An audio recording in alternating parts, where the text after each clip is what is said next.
خیر د ښځو ښه د ښځو کومه واده راسي د رسول الله صلی الله علیه و آله و صحبه وسلم د لور څخه وپېژنو. هغه ښځه چې خیر سوه هغه ښځه به په قبر کې هم خوشحاله وي، هغه ښځه به جنت ته هم ځي. او هر هغه ښځه چې پر دغه نقش قدم باندې نه ځي هغه له ځان سره ظلم کوي، له ځان سره جفا کوي. هغه ښځه به بیا د اور خوراک ګرځي، هغه به بیا دوزخ ته ځي. محمد رسول الله صلی الله علیه وسلم صحابه کرامو ته څه فرمایي؟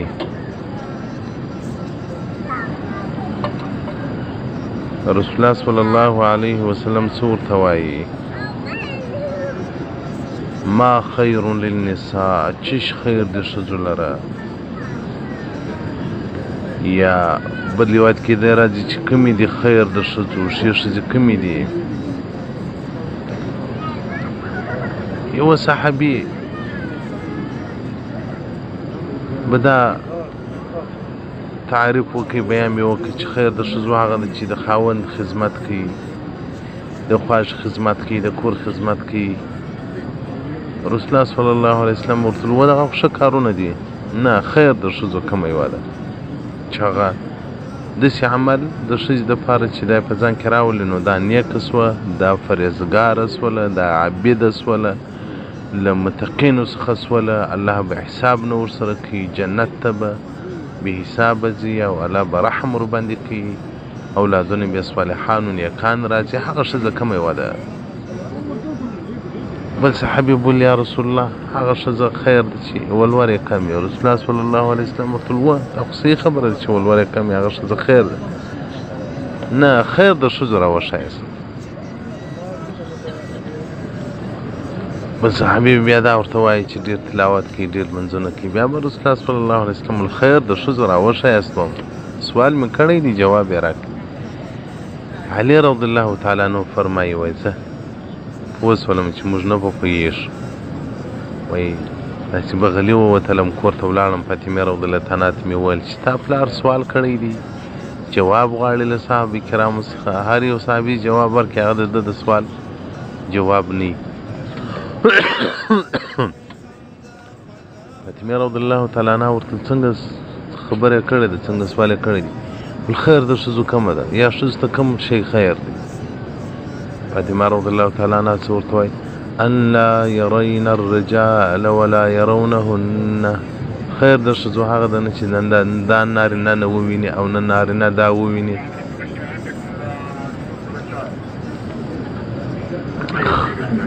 خیر د ښځو هغه ده چې نه دا نارینه وویني او نه نارینه دا وویني، یعنې مستوره وي، په حجاب کې وي، داسې نه وي لکه دا اوس زموږ د جامع ښځې دوکاندارو دی ګرځي. کتابو کې راځي وایي کومه چرګه چې مخلطه سي کوڅه ګاشته سي نو وایي هغه چرګه به یې څو ورځې تړې مره چې د بدن نه څخه د مرداري وځي، ځکه دا پر هر انبار باندې خوراک کوي. نو هغه کوڅه ګشته چرګه وایي څو ورځې به یې تړي چې د بدن څخه د مرداري میکروب ووځي، د هغه بعد یې بیا حلالی. نو دغه د کوڅه ګشته ښځې دغه پر دوکانو چې ګرځي دغه ښځې، دغه سوداو ته چې راوځي دغه ښځې، دغه ته نو کوڅه ګشتې ویل کېږي. ما چې څه زما شناخته لیدلي دي یا چې څه زه ګرځېدلی یم پاکستان و، په افغانستان و، په سعودي و، په دغه درو ملکو کې مثلا زما شناخته شته، په کور ویها لرم. داسې کور ما نه دي لیدلی چې په کور کې د نارینه نه وي، بس ښځه د دی ته مجبور یي چې هم د کور پیاز پټاټې راوړي، هم د کور کالي راوړي. بیا ښځې د پیاز د پټاټو دپاره نه وځي، ځکه د خپل ځان دپاره شان نه بلکې د مېړه شان هم اوس ښځې ورخوښي. زما په طبیعت بس دا شی خوښ دی. خدای په لحاظ لږ رحم وکړي پر ځانو باندې. ولې مو له اسلامه داسې دیموکراسي جوړه کړه نو د ښځې دپاره یا کور دی یا قبر دی. په جنت کې به هم بیا مستوري یاست. نو که غواړئ چې خیر د ښځو سي نو ما په چا ځان وینئ، ما بل ته ګورئ. نو ځکه حدیث کې راځي رسول الله صلی الله علیه وسلم تاسې ښځې بنګلو ته مه خېژوئ چې لاندې بیا په کلیو کې خلک ویني. نو نه بده مرغه زموږ د ښځو کمه رویه ده د نارینهوو سره. تاسو نه د ډاکټر ځای ته چې ورسئ نه د ښځو د نارینهوو ځای چې لایتي بیا غوښ پر ونیسي. دلته په د مېړه بیان دی سره د خواښې بیان دی سره چې کله کله دا ډاکټر ته ورسم داسې خندا هم راسي او درد هم راسي. مې وار ورننوځه چې بدبختو تاسو څه بلاوي یاست.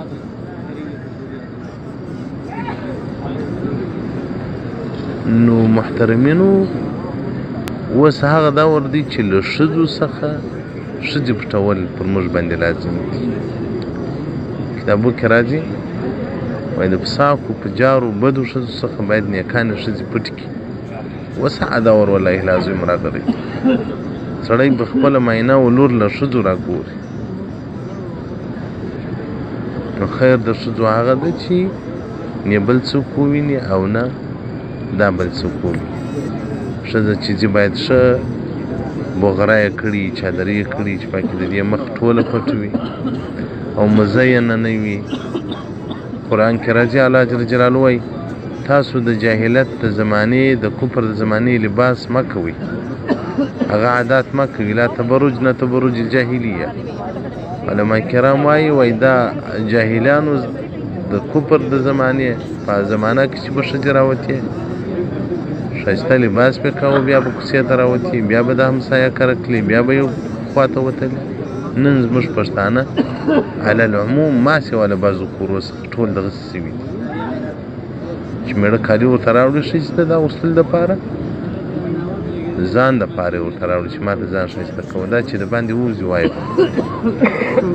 هغه ښځه چې د باندې راووځي د نارینهو سترګې د دې پر بدن لګېږي، دغه ښځه والله لازم د الله په قهر په غضب کې وي تر هغه وخت چې بېرته کور ته ننوځي.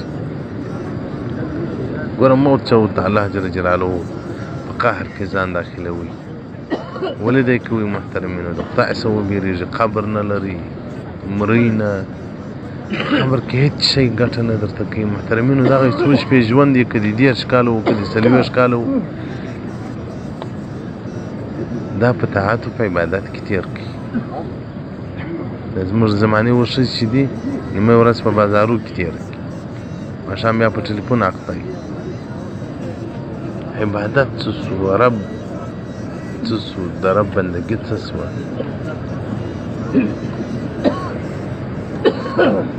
نو خیر د ښځو هغه ده چې نارینه یې نه وویني او نه دا نارینه وویني. حلیة الاولیاء جلد 2 صفحه 40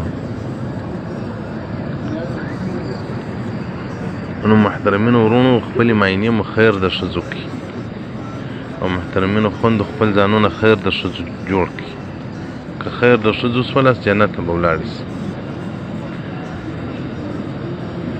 پخوا زمانه کې به ناروا نه کېدله، اوس زمانه کې دین نه کېږي. که دې په کور کې یو دینداري شروع کړي چې زه بازار ته نه ځم، دا ودو ته نه ځم، شادیال ته نه ځم، هغه درته وایي ته خو نو ولا اوس ملا سوې، ته خو نو اوس مورا سوې، دغه پیغورونه هم درکوي.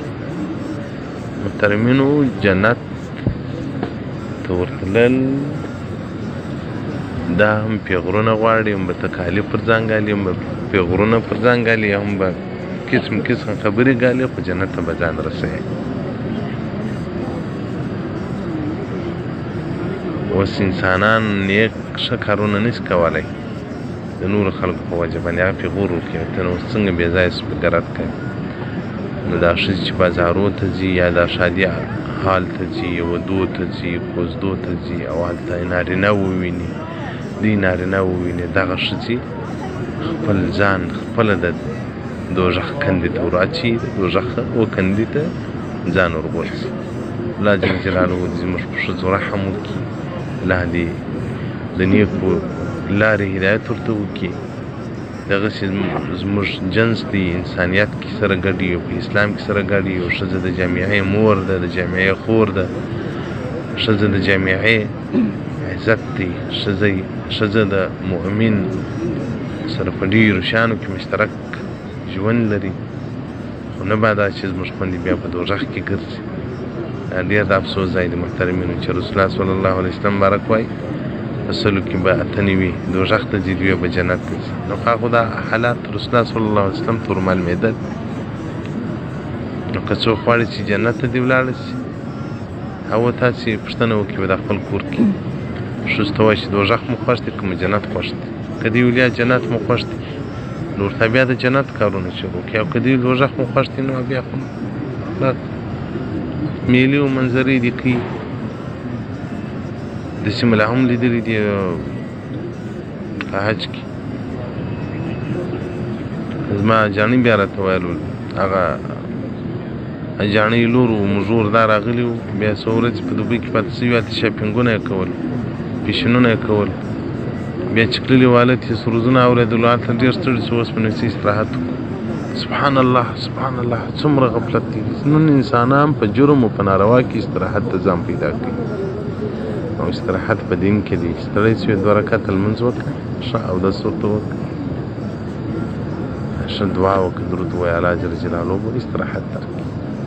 نو پر ځانو رحم وکړئ، خوند تاسو هم قبر لري او جنت او دوزخ تر طرفه مخکې. که قبر ته نه ورځئ بیا چې کوئ هغه کوئ، او که دوزخ او جنت ستاسو په مخکې نه وي بیا چې کوئ هغه کوئ، او که دوزخ او جنت وي بیا نو د بازارو را وګرځېږئ، بیا نو مخان پټ کړئ، سترګې پټې کړئ. دا بعضې ښځې دا سترګې دي نیچ نیچ نیولي، نو خو مایه نه څه کوي، نو خلک د کفر بچهي دي، د کفر بچهان مو پر ملکو ناست دي. اوس د حضرت عمر رضی الله تعالی عنه خلافت په سړي به په دا سترګو باندې ګوتې ورچخلې وې چې بندې کړه سترګې دې بندې کړه، بدبخت خپله دې هم ځان مجرم کړي، او په سواو ځوانان دې هم په جرم کې واچول. والسلام علیکم ورحمة الله